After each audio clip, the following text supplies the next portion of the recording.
Hello. So today I'm picking up on another question from the sexuality and gender survey. And this is the second question in the survey. If you're following through or interested to, you can find the link in the playlist description.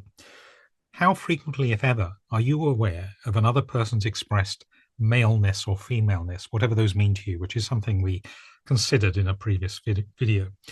Aware of these triggering a feeling of identification within you. In other words, having a silent recognition of something that you seem to share in common with or project onto the other. And similarly, for another person's expressed masculinity and femininity. So here, very much following on directly from the question that we considered last time, if you're watching these videos in sequence. Now, I think it's the case for me that it's actually quite rare for me to associate with directly or to identify with what I see in terms of femininity or women's behavior.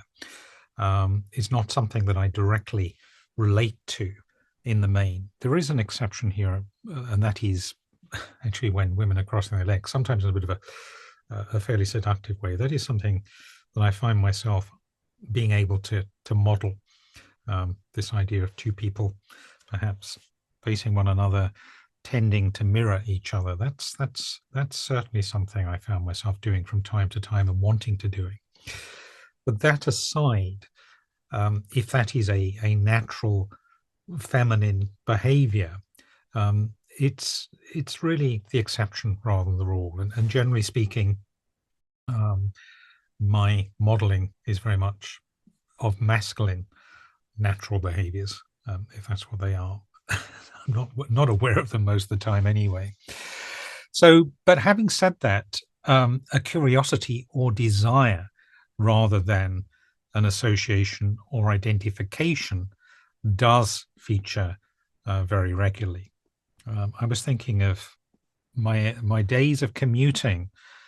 Many years ago, I used to commute on the train every day up to London, sometimes taking the tube, and it was very common to see women putting on their makeup, doing their hair, and so on.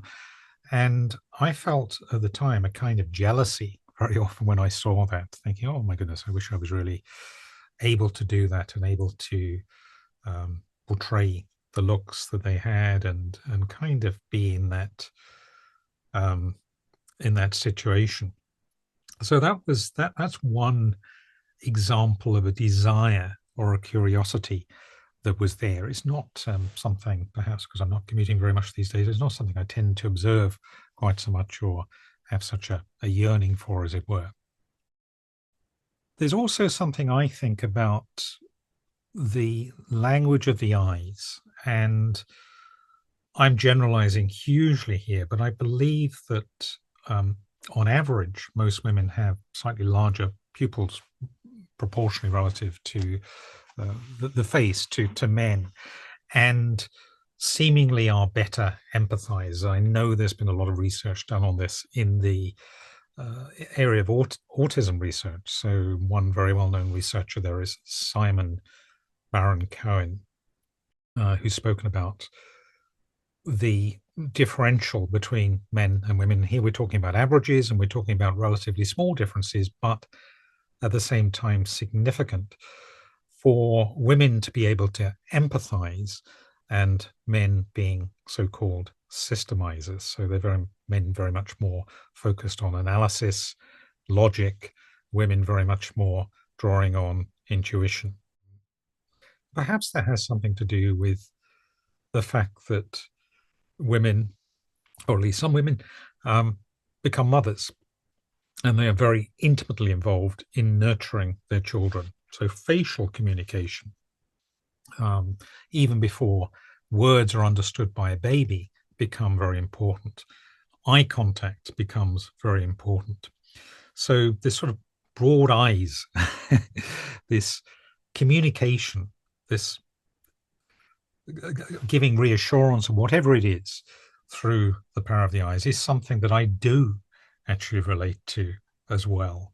And certainly, again, this is a desire that I would be able to communicate in this way, perhaps even more effectively than I can at the moment. So this question of maleness, femaleness, again, coming back to my pretty poor definitions that I mentioned before in a previous video, it's more about curiosity, it's more about desire than it is about identity. I'm not too sure what that says about my sexuality. Desire clearly is very important. And perhaps identity and association is a product very often of, again, how we've been socialized, what our actual life experience has been. So if we're not associating and identifying with something, it doesn't mean that we wouldn't have modeled those behaviors if it had been socially acceptable, if we had been taught that way from a younger age. As I said before, I don't know how much of these kind of behaviors, these kinds of observations are natural, they're innate, and how much are socially conditioned. That, of course, is always one of the big questions with this whole fascinating topic.